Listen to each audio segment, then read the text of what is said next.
안녕하세요. 산호라면의 나레이터 서희연입니다. 오늘의 이야기도 재미있게 들어주시고 이야기 또 들으러 자주 놀러 오세요.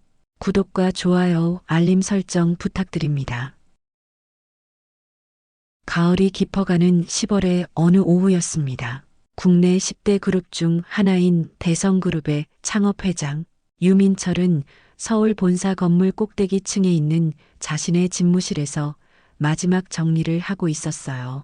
72세의 나이 그리고 최근 들어 악화된 건강 상태는 더 이상 그가 경영, 일선에 머물 수 없음을 분명히 보여주고 있었습니다. 의사는 스트레스와 과로로 인한 심장 질환이 심각한 수준에 이르렀다고 진단했죠. 40여 년간 쌓아올린 기업 제국을 뒤로하고 요양을 위해 시골로 내려가야 한다는 현실이 그에게는 무척 서글펐습니다. 하지만 더 이상 버틸 수도 없었어요. 회장님, 모든 준비가 완료되었어요. 비서실장이 조심스럽게 말을 꺼냈습니다. 민철은 고개를 끄덕이며 창밖을 바라보았어요. 한강이 내려다 보이는 이 자리에서 얼마나 많은 결정을 내렸던가 싶었죠. 그런데 이제는 모든 것을 내려놓아야 할 때가 온 거였습니다. 경기도 외곽의 조용한 산촌에 마련해둔 별장은 그가 몇 년 전 건강이 나빠지기 시작하면서 미리 준비해둔 곳이었어요. 깊은 산속에 자리 잡고 있어서 도시의 소음과는 완전히 단절된 곳이었죠. 도착한 첫날부터 민철은 오랜만에 느끼는 고요함에 마음이 조금씩 안정되는 것을 느꼈습니다. 별장 주변에는 작은 산책로가 잘 조성되어 있었어요. 의사의 권유로 매일 가벼운 산책을 하기 시작한 민철은 천천히 자연과 친해져 갔습니다. 도시에서는 느껴보지 못했던 새소리, 바람소리, 그리고 계절이 바뀌는 소리들이 그의 마음을 차츰 치유해주고 있었죠. 열흘 정도가 지난 어느 날 오후, 평소보다 조금 더 멀리 산책을 나간 민철은 산길 중턱에서 작은 막걸리 집을 발견했습니다. 이응막걸리라고 적힌 낡은 간판과 함께 정겨운 분위기를 풍기는 작은 가게였어요. 도시 생활에 지쳐있던 그에게는 무척 정감 있게 느껴졌죠. 문을 열고 들어서자 구수한 막걸리 냄새와 함께 정겨운 시골 분위기가 물씬 풍겼습니다. 가게 안은 그리 크지 않았지만 깔끔하게 정리되어 있었고 벽에는 오래된 사진들과 손님들이 남긴 메모들이 붙어 있었어요. 몇 개의 테이블과 의자가 소박하게 놓여 있었고 한쪽에는 막걸리를 담은 항아리들이 줄지어 서 있었습니다. 어서 오세요. 따뜻한 목소리가 들려왔습니다. 민철이 고개를 돌리자 40대 후반으로 보이는 여성이 미소를 지으며 인사를 건네고 있었어요. 단정한 차림새에 인상이 온화한 그녀를 보는 순간 민철은 묘한 기시감을 느꼈습니다. 어디선가 본 듯한 느낌이었죠. 막걸리 한 잔 주실 수 있을까요? 민철이 조심스럽게 말했습니다. 물론이죠. 앉으세요. 여사장은 친근하게 대답하며 막걸리 한 주전자와 안주를 준비하기 시작했어요. 그녀의 손놀림은 능숙했고 말투에서는 도시 사람과는 다른 순박함이 느껴졌습니다. 민철은 작은 테이블에 앉아 주변을 둘러보았어요. 이곳에서 느껴지는 평온함은 오랫동안 잊고 있었던 감정이었습니다.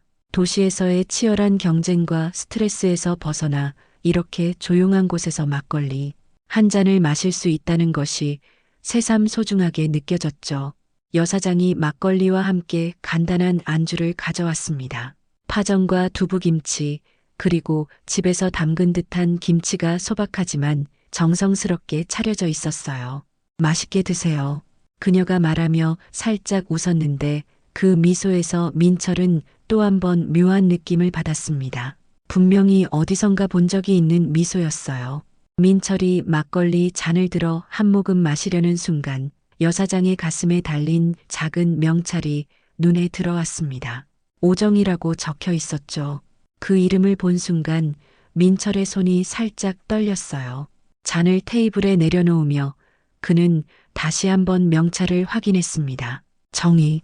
그 이름은 민철에게 너무나도 특별한 의미를 가지고 있었어요. 30년 전 그가 아직 젊은 사업가였을 때 만났던 첫사랑의 이름이 바로 정이었거든요. 당시 민철은 아버지가 세운 작은 회사를 물려받아 사업을 확장하느라 바쁜 나날을 보내고 있었습니다. 그때 정희는 서울의 한 출판사에서 편집자로 일하고 있었어요. 민철과는 친구의 소개로 만나게 되었죠. 처음 만난 순간부터 두 사람 사이에는 특별한 감정이 흘렀습니다. 정희의 맑은 미소와 따뜻한 성격에 민철은 완전히 매료되었어요. 하지만 그들의 사랑은 오래가지 못했습니다. 민철의 집안에서는 문벌과 재산을 따지는 전통적인 가치관이 뿌리 깊게 박혀 있었어요. 아버지와 친척들은 정희가 평범한 집안 출신이라는 이유로 강하게 반대했죠. 민철은 그들의 압박을 견디지 못하고 결국 정희와 헤어질 수밖에 없었습니다. 이별의 순간은 두 사람 모두에게 너무나 아픈 기억이었어요. 정희는 눈물을 흘리며 언젠가는 서로를 이해할 수 있는 날이 올 거예요라고 말했고 민철은 아무 말도 할 수 없었습니다. 그 후 정희는 서울을 떠났고 민철은 더 이상 그녀의 소식을 들을 수 없었어요. 혹시 정희가 조심스럽게 말을 꺼냈습니다. 서울에 계셨던 민철 오빠 맞으세요? 그녀의 목소리에는 떨림이 섞여 있었어요. 민철은 깜짝 놀라며 정희를 다시 자세히 바라보았습니다. 30년이라는 세월이 흘렀지만 그녀의 눈빛과 미소는 여전히 예전 그대로였어요. 정희야? 민철의 목소리도 떨리고 있었습니다. 정말 너인가? 두 사람은 잠시 말없이 서로를 바라보았어요. 시간이 멈춘 듯한 그 순간 30년 전의 추억들이 물밀듯이 밀려왔습니다. 정희는 눈가에 눈물이 맺히며 작게 웃었어요. 정말 오빠 맞네요. 많이 변하셨지만 눈빛은 그대로예요. 민철도 감정이 북받쳐 올라 말을 잇기 힘들었습니다. 이렇게 다시 만날 줄은 꿈에도 생각하지 못했거든요. 여기서 언제부터 살고 있었어? 민철이 간신히 말을 꺼냈습니다. 오래되었어요. 한 20년 정도? 정희가 대답했어요. 오빠는 언제부터 이쪽에 계신 거예요? 얼마 전에 건강 때문에 내려왔어. 별장에서 요양하고 있거든. 두 사람은 서로의 변화한 모습을 확인하며 복잡한 감정에 휩싸였어요. 정희는 여전히 아름다웠지만 세월의 흔적이 역력했고 민철 역시 성공한 기업인의 모습이었지만 어딘가 지쳐 보였습니다. 하지만 서로를 바라보는 눈빛만큼은 30년 전과 다르지 않았어요. 막걸리, 식었네요. 정희가 말하며 새로운 잔을 가져왔습니다. 천천히 드세요. 오늘은 오랜만에 좋은 손님이 와서 기뻐요. 민철은 고개를 끄덕이며 막걸리를 한 모금 마셨어요. 구수한 맛이 입안에 퍼지면서 마음도 따뜻해졌습니다. 다음 날 오후 민철은 다시 그 막걸리 집을 찾았습니다. 밤새 잠을 이루지 못했어요. 정희와의 재회가 너무나 충격적이었고 30년 동안 묻어두었던 감정들이 다시 살아나고 있었거든요. 가게 문을 열고 들어서자 정희가 반갑게 맞아주었습니다. 어제 오신 다음에 혹시 꿈은 아니었나 싶었어요. 정희가 미소를 지으며 말했습니다. 나도 같은 생각이었어. 민철이 대답했어요. 어제보다는 조금 더 편안한 분위기였지만 여전히 두 사람 사이에는 묘한 긴장감이 흐르고 있었습니다. 민철은 작은 테이블에 앉으며 조심스럽게 말을 꺼냈어요. 정희야, 그 후에 어떻게 살았어? 정희는 잠시 망설이다가 깊은 숨을 들이쉬었습니다. 말하기 좀 복잡한 이야기예요. 그녀의 표정이 어두워졌어요. 오빠와 헤어진 후에 사실 알게 된 게 있었어요. 정희가 천천히 말하기 시작했습니다. 민철의 마음은 불안해지기 시작했어요. 무슨 이야기를 하려는 건지 짐작이 가면서도 차마 믿고 싶지 않았거든요. 아이를 임신했었어요. 정희의 말에 민철은 완전히 얼어붙었습니다. 뭐라고? 딸이었어요. 혼자서 낳아서 혼자서 키웠죠. 정희의 목소리에는 오랜 세월의 고단함이 배어 있었어요. 민철은 머리가 하얗게 변하는 느낌이었습니다. 자신에게 딸이 있다고? 30년 동안 모르고 살았다는 건가요? 왜? 왜 말하지 않았어? 그가 간신히 물었습니다. 말할 수 있었을까요? 정희가 슬픈 미소를 지었어요. 오빠 집안에서 그렇게 반대하시는데 아이까지 있다고 하면 더 힘들어졌을 텐데. 그리고 오빠도 힘들었을 거예요. 정희는 잠시 자리를 뜨더니 작은 상자를 가져왔습니다. 이것들을 보여드려야 할 것 같아요. 상자를 열자 오래된 편지들과 몇 장의 사진, 그리고 서류들이 들어 있었어요. 첫 번째로 민철의 눈에 들어온 건 자신이 과거에 정희에게 보낸 편지들이었습니다. 20대 초반의 어설픈 글씨로 사랑을 표현한 내용들이 그대로 보관되어 있었어요. 정희가 이 모든 것을 30년 동안 간직하고 있었다는 사실에 민철은 가슴이 뭉클해졌습니다. 다음으로 나온 것은 딸의 출생증명서였어요. 이름은 오소영이었고 아버지란에는 공란으로 되어 있었습니다. 출생일을 보니 정말로 자신과 정희가 헤어진 후 태어났다는 것이 확실했어요. 그리고 마지막으로 정희가 꺼낸 것은 몇 장의 사진이었습니다. 갓 태어난 아기부터 시작해서 유치원, 초등학교, 중학교, 고등학교, 대학교 졸업 사진까지 딸 소영의 성장 과정이 시간 순서대로 정리되어 있었어요. 민철은 사진들을 하나하나 넘겨보며 충격에 휩싸였습니다. 소영은 어릴 때는 정희를 많이 닮았지만 커갈수록 민철의 어린 시절 모습과 놀랍도록 닮아 있었거든요. 특히 눈매와 코, 그리고 미소 짓는 모습은 거의 판박이었어요. 이 아이가 정말 내 딸인가? 민철의 목소리가 떨렸습니다. 네, 오빠의 딸이에요. 정희가 조용히 대답했어요. 지금은 30살이 되었고 서울에서 출판사에 다니고 있어요. 제가 했던 일과 비슷한 일을 하고 있네요. 민철은 사진을 다시 들여다보았습니다. 소영의 대학 졸업사진에서는 환한 미소를 짓고 있는 모습이 보였어요. 정말 아름다운 딸이었습니다. 하지만 동시에 30년 동안 아버지로서의 역할을 하지 못했다는 죄책감이 밀려왔어요. 소영이는 나에 대해 알고 있나? 민철이 조심스럽게 물었습니다. 아직 자세히는 말하지 않았어요. 다만 아버지가 있다는 것 정도는 알고 있죠. 정희가 대답했어요. 민철은 며칠 동안 정희가 보여준 사진들과 서류들을 보며 복잡한 심정에 빠져 있었습니다. 자신에게 딸이 있다는 사실이 아직도 믿어지지 않았어요. 하지만 동시에 그 딸에 대한 책임감과 미안함이 마음을 무겁게 하고 있었습니다. 일주일 후 민철은 다시 막걸리 집을 찾았어요. 정희에게 더 자세한 이야기를 듣고 싶었거든요. 그런데 이번에는 정희가 먼저 중요한 이야기를 꺼냈습니다. 오빠, 저는 정말 아무것도 바라지 않아요. 정희가 진지한 표정으로 말했습니다. 소영이도 마찬가지고요. 지금까지 잘 살아왔고 앞으로도 잘 살 수 있어요. 다만 그녀가 말을 멈추고 다시 그 작은 상자를 가져왔어요. 다만 이건 오빠가 예전에 써두신 거라서 보여드려야 할 것 같아요. 정희가 상자에서 오래된 봉투를 꺼냈습니다. 봉투 겉면에는 유언장이라고 적혀 있었고 아래쪽에는 민철의 이름과 날짜가 적혀 있었어요. 민철은 깜짝 놀랐습니다. 이게 뭐야? 내가 언제 이런 걸 썼다고? 20년 전쯤이었어요. 오빠가 한번 아프셨을 때 정희가 조심스럽게 설명했습니다. 그때가 떠올랐어요. 민철이 40대 초반이었을 때 과로로 인해 큰 병을 앓은 적이 있었습니다. 한 달 정도 병원에 입원해 있으면서 죽음에 대해 진지하게 생각해 본 시기였어요.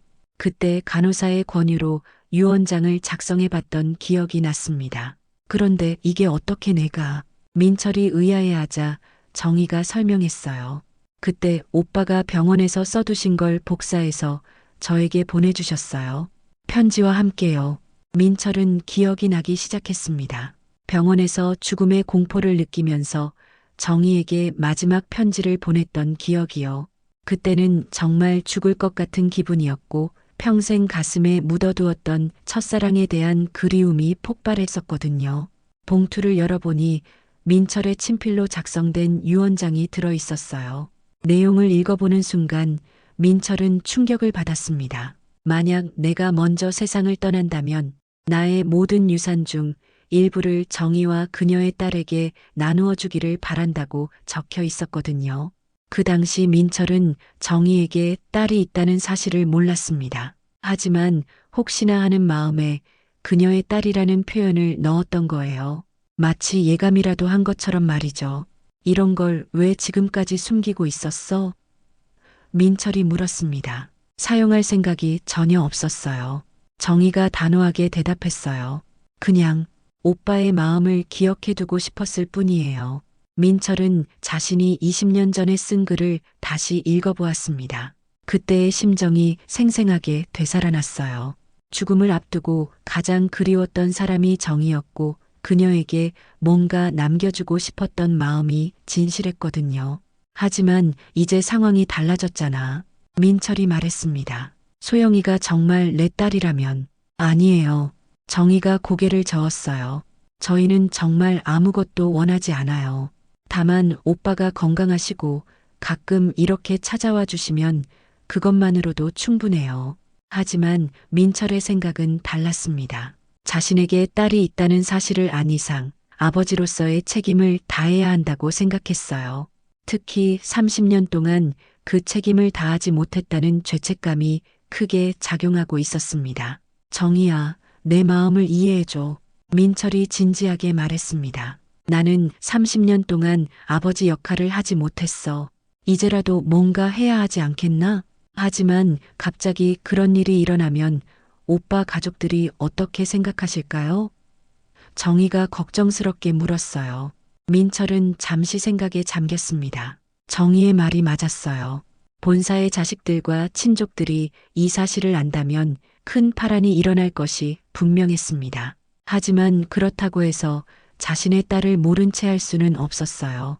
민철이 정희와 소영의 존재에 대해 고민하고 있을 때 예상했던 일이 벌어졌습니다. 어떻게든 소문이 퍼진 것인지 대성그룹 본사의 자녀들이 이 사실을 알게 된 거예요. 민철의 큰아들 유재영과 딸 유미영, 그리고 최측근인 전무 박인수가 급히 별장을 찾아왔습니다. 아버지, 이게 무슨 일입니까? 재현이 격앙된 목소리로 말했어요.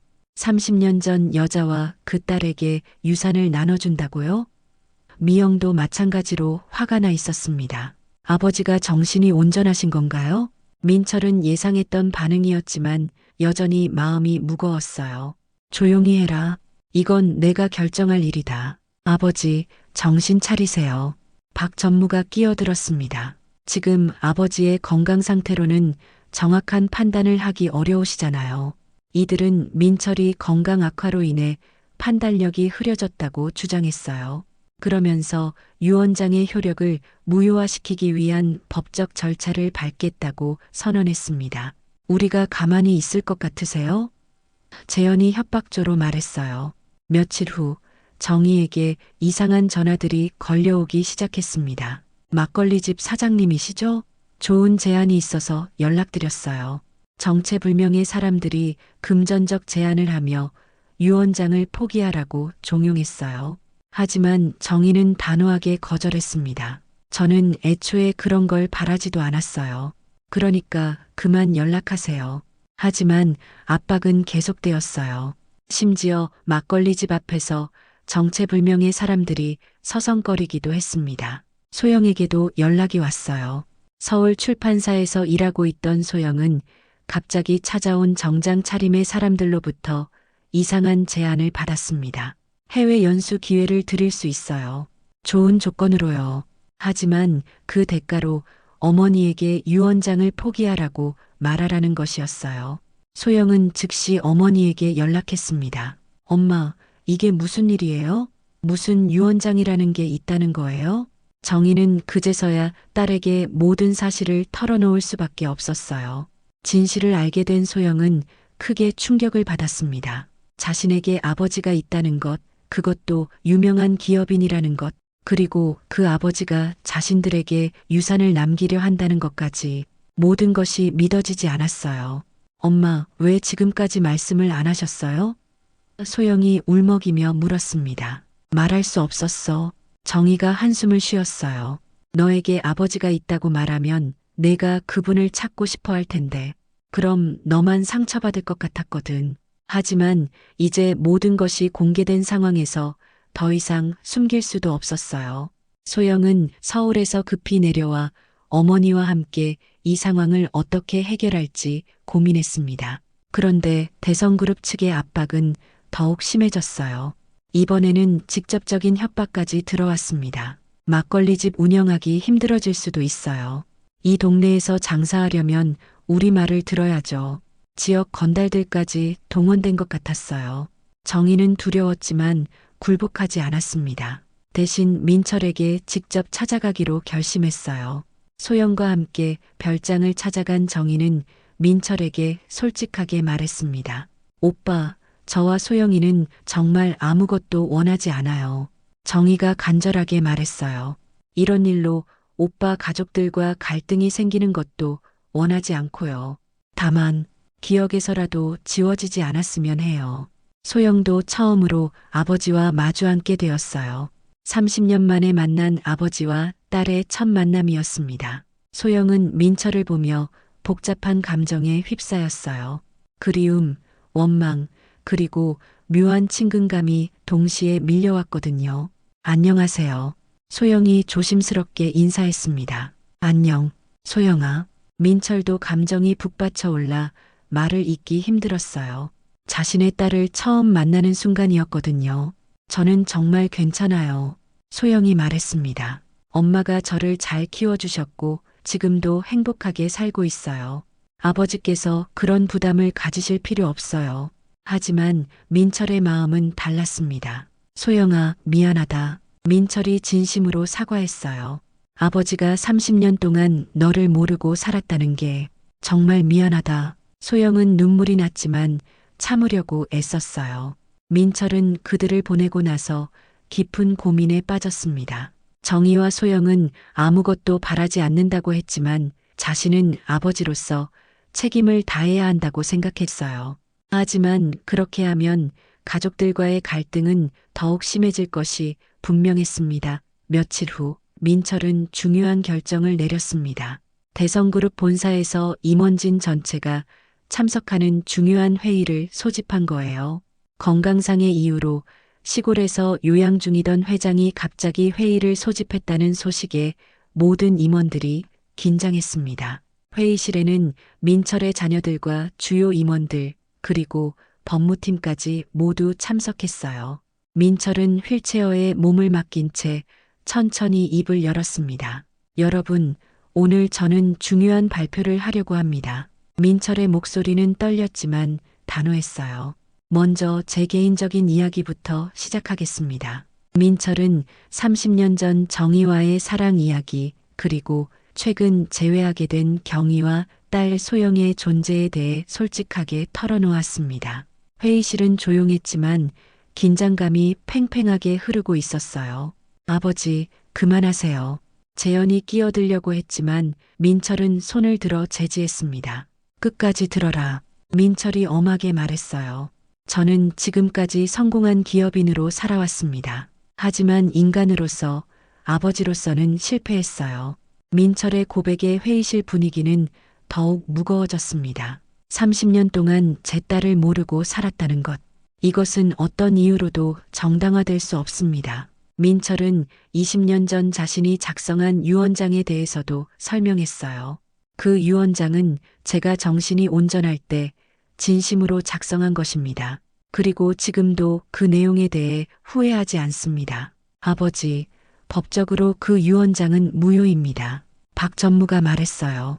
정식 절차를 거치지 않았고 증인도 없었잖아요. 그렇다면 새로 작성하겠습니다. 민철이 단호하게 대답했어요. 회의실이 술렁거렸습니다. 재영과 미영은 격분했지만 감히 아버지 앞에서 큰 소리를 낼 수는 없었어요. 민철은 계속해서 자신의 계획을 설명했습니다. 저는 대성그룹 전체 지분 중 10%를 정의와 소영에게 양도할 것입니다. 폭탄 선언이었어요. 그리고 대성문화재단의 운영권 일부도 함께 넘기겠습니다. 아버지, 미영이 소리쳤습니다. 정신 차리세요. 나는 지금 가장 정신이 또렷하다. 민철이 딸을 향해 말했어요. 내가 진짜로 남기고 싶은 건 회장 자리가 아니라 책임입니다. 민철은 자신의 철학을 설명했어요. 기업은 단순히 돈을 버는 조직이 아니라 사회적 책임을 다하는 조직이어야 한다고 믿었거든요. 소영이는 출판계에서 일하고 있고 문화사업에 대한 이해도 높습니다. 재단 운영에 큰 도움이 될 거예요. 법무팀은 즉시 새로운 유언장 작성에 착수했습니다. 이번에는 모든 법적 절차를 완벽하게 갖춘 정식 유언장이었어요. 민철은 증인들 앞에서 자신의 뜻을 명확하게 밝혔습니다. 회의가 끝난 후 민철은 다시 정의의 막걸리 집을 찾았어요. 이번에는 소영도 함께 있었습니다. 모든 절차가 끝났어. 민철이 말했어요. 이제 더 이상 아무도 여러분을 괴롭히지 못할 거야. 오빠, 정의가 눈물을 글썽이며 말했습니다. 정말 이렇게까지 하실 필요는 없었는데 필요했어. 민철이 단호하게 대답했어요. 그때 내가 너무 약했어. 집안의 압력에 굴복해서 너를 떠나보냈지. 하지만 이번에는 다르다. 민철은 소영을 바라보며 말했습니다. 소영아, 아버지가 늦었지만 이제라도 당신을 내 딸이라고 말할 용기가 생겼어요. 소영은 더 이상 눈물을 참을 수 없었어요. 정희는 조용히 일어나더니 막걸리 한 잔을 민철 앞에 내밀었습니다. 30년 만에 함께 마시는 막걸리였어요. 민철은 잔을 들어 한 모금 마셨습니다. 구수한 맛이 입안에 퍼지면서 마음도 따뜻해졌어요. 건배, 세 사람이 함께 잔을 들었습니다. 늦었지만 진정한 가족이 된 순간이었어요. 계절이 바뀌어 봄이 찾아왔습니다. 민철의 건강은 시골 생활과 함께 조금씩 회복되고 있었어요. 무엇보다 마음의 짐을 덜어낸 것이 가장 큰 치료가 되었습니다. 30년 동안 가슴 깊이 묻어두었던 죄책감과 그리움을 해결할 수 있었거든요. 정희의 막걸리 집은 이제 민철에게 특별한 의미를 갖게 되었어요. 매일 오후가 되면 산책 겸 그곳을 찾아가는 것이 일상이 되었습니다. 때로는 혼자, 때로는 소영과 함께 말이죠. 작은 막걸리 집은 세 사람에게 소중한 만남의 장소가 되어 있었습니다. 소영은 처음에는 갑작스럽게 변한 상황에 당황스러워했어요. 하지만 시간이 지나면서 아버지와의 관계를 조금씩 쌓아가고 있었습니다. 서울에서 주말마다 내려와 어머니와 아버지를 만나는 것이 새로운 일상이 되었죠. 아버지, 출판사 일이 생각보다 재미있어요. 소영이 밝게 말했습니다. 특히 어린이 책을 만드는 일이 보람차더라고요. 민철은 딸의 이야기를 들으며 흐뭇해했어요. 소영이 자신만의 길을 당당하게 걸어가고 있다는 것이 자랑스러웠거든요. 대성문화재단의 운영에도 소영이 조금씩 참여하기 시작했어요. 처음에는 조심스러워했지만 문화사업에 대한 그녀의 전문성과 젊은 감각이 재단에 새로운 활력을 불어넣고 있었습니다. 좋은 책을 더 많은 사람들이 읽을 수 있도록 도서관 지원 사업을 확대하면 어떨까요? 소영의 제안에 민철은 적극 동의했어요. 물론 모든 것이 순탄하지만은 않았습니다. 대성그룹 본사의 자녀들은 여전히 이 상황을 받아들이기 어려워했어요. 특히 재영과 미영은 아버지의 결정에 대해 불만을 품고 있었습니다. 하지만 민철은 흔들리지 않았어요. 시간이 해결해 줄 거야. 민철이 정희에게 말했습니다. 내 아이들도 언젠가는 이해하게 될 거고 소영이와도 좋은 관계를 만들어갈 수 있을 거라고 믿어. 정희는 고개를 끄덕였어요. 서로 다른 환경에서 자란 형제자매들이 가족이 되기까지는 시간이 필요하다는 것을 알고 있었거든요. 어느 날 오후 세 사람은 막걸리집 뒤편에 있는 작은 정원에서 이야기를 나누고 있었어요. 봄꽃들이 만개한 정원은 평화롭고 아름다웠습니다. 오빠, 정말 이렇게 된 게 꿈만 같아요. 정희가 말했어요. 나도 그래. 민철이 대답했습니다. 30년 전에는 상상도 못했던 일이야. 그때 내가 조금만 더 용기가 있었다면 과거는 이제 중요하지 않아요. 소영이 끼어들었어요. 앞으로가 더 중요하죠. 민철은 딸의 말에 깊이 공감했습니다. 지나간 일을 후회하기보다는 앞으로 남은 시간을 의미 있게 보내는 것이 더 중요했어요. 늦었지만 진정한 가족이 된 만큼 서로를 더 잘 이해하고 사랑하며 살아가고 싶었습니다. 소영아, 아버지가 많이 늦었지만 앞으로는 정말 좋은 아버지가 되고 싶어. 민철이 진심으로 말했어요. 이미 충분히 좋은 아버지세요. 소영이 미소를 지으며 대답했습니다. 저를 찾아주셨잖아요. 정희는 두 사람의 모습을 바라보며 가슴이 따뜻해졌어요. 30년 동안 혼자서 딸을 키우며 때로는 힘들고 외로웠지만 이 순간만큼은 모든 것이 보상받는 느낌이었습니다. 사랑하는 사람과 소중한 딸이 함께 있는 이 시간이 너무나 소중했거든요. 해가 지기 시작하자 세 사람은 막걸리집 안으로 들어갔어요. 정희가 준비한 저녁 식사를 함께 나누면서 하루 있었던 일들을 이야기했습니다. 소영은 서울에서 있었던 재미있는 일들을 들려주었고 민철은 별장에서의 요양생활과 건강 회복 소식을 전했어요. 다음 주에는 재단 이사회가 있어요. 소영이 말했습니다. 처음이라 좀 긴장되지만 열심히 해볼게요. 천천히 해. 급할 것 없어. 민철이 격려했어요. 내가 가진 젊은 감각과 전문성이 재단에 분명 도움이 될 거야. 식사를 마친 후 민철은 정희와 소영에게 작은 선물을 건넸어요. 정희에게는 30년 전 헤어질 때 전하지 못했던 반지였고 소영에게는 어린 시절부터 지금까지의 성장 과정을 담은 앨범이었습니다. 정희가 보내준 사진들을 정성스럽게 정리해서 만든 것이었어요. 오빠, 정희가 반지를 바라보며 눈물을 글썽였습니다. 이걸 아직도 가지고 계셨어요? 보줄 기회가 없었어. 이제라도 받아줘. 민철이 말했어요. 소영도 앨범을 넘겨보며 감동했습니다. 자신의 인생이 이렇게 소중하게 기록되어 있다는 것이 믿어지지 않았거든요. 그날 밤 민철은 별장으로 돌아가는 길에 깊은 생각에 잠겼어요. 인생이 참 묘하다는 생각이 들었습니다.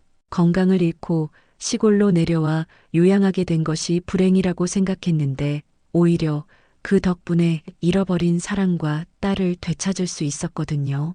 성공한 기업인으로서의 삶도 의미가 있었지만 지금처럼 소중한 사람들과 함께하는 평범한 일상이 더 값진 것 같았어요. 돈과 권력으로는 살 수 없는 진정한 행복을 늦었지만 찾게 된 거죠. 다음 날 아침 민철은 일찍 일어나 산책을 나갔어요. 신선한 공기를 마시며 걷는 길에 문득 웃음이 나왔습니다. 72세의 새로운 인생이 시작된다니 정말 인생은 끝까지 알 수 없는 것 같았어요. 막걸리 집에 도착하자 정희가 벌써 하루를 시작하고 있었어요. 일찍 오셨네요. 정희가 반갑게 맞아주었습니다. 잠이 안 와서. 민철이 웃으며 대답했어요. 막걸리 한잔 할까요? 아침부터요? 정희가 놀라며 물었어요. 인생은 짧으니까. 민철이 농담으로 말하자 정희도 웃음을 터뜨렸습니다. 두 사람은 조용한 아침 시간에 막걸리 한 잔을 나누며 이야기를 나누었어요. 과거의 아픈 기억들, 현재의 소중한 순간들, 그리고 앞으로의 희망에 대해서 말이죠. 30년의 세월이 흘렀지만 서로를 바라보는 마음만큼은 변하지 않았다는 것을 확인할 수 있었습니다. 오빠, 행복해요. 정희가 진심으로 말했어요. 나도 그래. 정말 행복해. 민철이 대답했습니다. 두 사람의 얼굴에는 평온한 미소가 가득했어요. 늦었지만 진정한 사랑을 되찾은 기쁨, 그리고 딸과 함께할 수 있게 된 감사함이 마음을 가득 채우고 있었거든요. 그렇게 새로운 하루가 시작되었습니다. 과거의 상처는 치유되었고 현재는 행복으로 가득했으며 미래에 대한 희망도 밝았어요. 세 사람의 새로운 이야기는 이제 막 시작된 것이었습니다. 그로부터 1년이 흘렀습니다. 계절은 다시 가을로 돌아왔고 민철이 처음 정희를 만났던 그 막걸리집 앞에는 작은 현판이 하나 더 걸려 있었어요. 대성문화재단 북카페 분점이라고 적힌 단정한 간판이었습니다. 소영의 제안으로 시작된 이 북카페는 지역 주민들에게 큰 사랑을 받고 있었어요. 막걸리집 옆에 마련된 작은 공간에는 좋은 책들이 가득 비치되어 있었고 누구나 자유롭게 와서 책을 읽을 수 있었습니다. 아이들을 위한 동화책부터 어른들을 위한 인문학 서적까지 다양한 책들이 준비되어 있었죠. 아버지, 오늘 새로 온 책들이에요. 소영이 상자에서 책들을 꺼내며 말했습니다. 주말마다 서울에서 내려와 북카페를 정리하는 것이 그녀의 새로운 일상이 되었어요. 이번에는 특히 좋은 책들이 많이 왔네. 민철이 책들을 하나씩 살펴보며 만족스러워했습니다. 북카페는 단순히 책을 읽는 공간을 넘어서 지역 사람들의 만남의 장소가 되어 있었어요. 매주 토요일 오후에는 독서 모임이 열렸고 월에 한 번씩은 작가와의 만남도 있었습니다. 소영이 출판계에서 쌓은 인맥을 활용해서 좋은 강사들을 초청하고 있었거든요. 다음 주에는 동화작가 김 선생님이 오신대요. 정희가 일정표를 보며 말했습니다. 아이들이 얼마나 좋아할지 벌써 기대되네요. 실제로 이 작은 마을에 이런 문화 공간이 생긴 것은 주민들에게 큰 기쁨이었어요. 도시로 나가지 않아도 좋은 책을 읽고 문화 행사를 즐길 수 있게 된 거죠. 민철의 건강도 많이 회복되었습니다. 규칙적인 생활과 스트레스 없는 환경, 그리고 무엇보다 마음의 평안이 최고의 치료제가 되었어요. 의사는 이렇게 건강이 회복될 줄은 예상하지 못했다며 놀라워했습니다. 회장님, 정말 사람이 달라지신 것 같아요. 정기 검진을 위해 온 의사가 말했어요. 스트레스 수치도 많이 낮아졌고 혈압도 안정되었네요. 뭔가 좋은 일이 있으셨나 봐요. 민철은 웃으며 대답했습니다. 좋은 일이 아니라 진짜 행복을 찾았어요. 대성그룹 본사와의 관계도 조금씩 개선되고 있었어요. 처음에는 강하게 반발했던 재영과 미영도 시간이 지나면서 아버지의 결정을 받아들이기 시작했습니다. 특히 소영이 문화재단에서 보여주는 성과를 보고 나서는 그녀의 능력을 인정하게 되었어요. 소영 씨가 진행한 농촌 도서관 지원 사업이 언론에서 큰 호응을 얻고 있어요. 박 전무가 보고했습니다.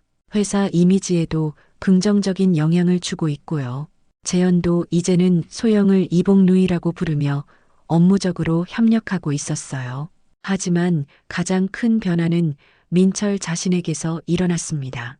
평생 치열하게 살아오면서 놓쳤던 소중한 것들을 이제야 깨닫게 된 거예요.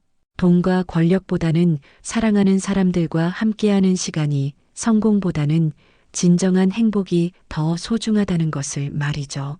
오빠, 요즘 정말 편안해 보여요. 정희가 민철의 얼굴을 바라보며 말했습니다. 마음의 짐을 다 내려놓은 것 같아서 보기 좋아요. 그런가? 민철이 웃으며 대답했어요. 나도 그런 느낌이야. 이제야 진짜 살고 있는 것 같달까? 두 사람의 관계도 자연스럽게 발전해 갔습니다. 30년 전의 열정적인 사랑과는 다른 깊고 성숙한 감정이 자리 잡고 있었어요. 서로의 상처를 이해하고 함께 나이 들어가는 것에 대한 감사함이 그들을 더욱 가깝게 만들고 있었습니다. 어느 날 저녁, 세 사람은 막걸리 집에서 조용한 시간을 보내고 있었어요. 북카페에서 열린 독서 모임이 끝나고 난 후였는데 마을 사람들이 모두 돌아간 후에 고요함이 특별했습니다. 아버지, 어머니, 제가 좋은 소식이 하나 있어요. 소영이 조심스럽게 말을 꺼냈습니다. 서울에서 좋은 사람을 만났어요. 민철과 정희는 깜짝 놀라며 딸을 바라보았어요. 정말? 정희가 기뻐하며 물었습니다. 어떤 분이에요? 출판사에서 함께 일하는 선배인데 정말 좋은 사람이에요. 소영의 얼굴에 수줍은 미소가 떠올랐어요. 아직 사귀기 시작한 지 얼마 안 되었지만 진지하게 생각하고 있어요. 민철은 복잡한 감정에 휩싸였습니다. 딸이 좋은 사람을 만났다는 기쁨과 동시에 아버지로서 제대로 역할을 해주지 못했다는 아쉬움이 밀려왔어요. 그 사람 만나볼 수 있을까? 민철이 조심스럽게 물었습니다. 다음 주에 함께 내려올 예정이에요. 소영이 대답했어요. 정식으로 인사드리고 싶다고 하더라고요. 정희도 마음이 설렜습니다. 딸의 연애와 결혼은 오랫동안 마음에 걸리던 일이었거든요. 이름이 뭐야? 민철이 물었어요. 이준호라고 해요. 나이는 저보다 2살 위고 성격이 정말 좋아요. 소영이 행복한 표정으로 말했습니다. 아버지와 어머니께서 좋아하실 것 같아요.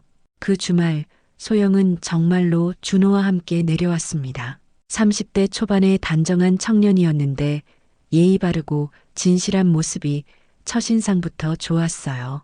민철과 정희는 그를 막걸리 집으로 초대해서 함께 식사를 했습니다. 안녕하세요. 소영이가 항상 이야기해줘서 정말 뵙고 싶었어요. 준호가 정중하게 인사했습니다. 특히 이런 뜻깊은 북카페를 만드신 이야기를 들으니까 정말 존경스러워요. 준호는 소영이 들려준 가족 이야기를 모두 알고 있었어요. 처음에는 놀랐지만 소영의 가족에 대한 사랑과 자랑스러워하는 마음을 보면서 오히려 더 좋아하게 되었다고 했습니다. 소영이는 정말 자랑스러운 딸이에요. 준호가 진심으로 말했습니다. 출판사에서도 모든 사람들이 인정하는 실력자고 무엇보다 마음이 따뜻한 사람이거든요. 민철은 그의 말을 들으며 가슴이 뿌듯했어요.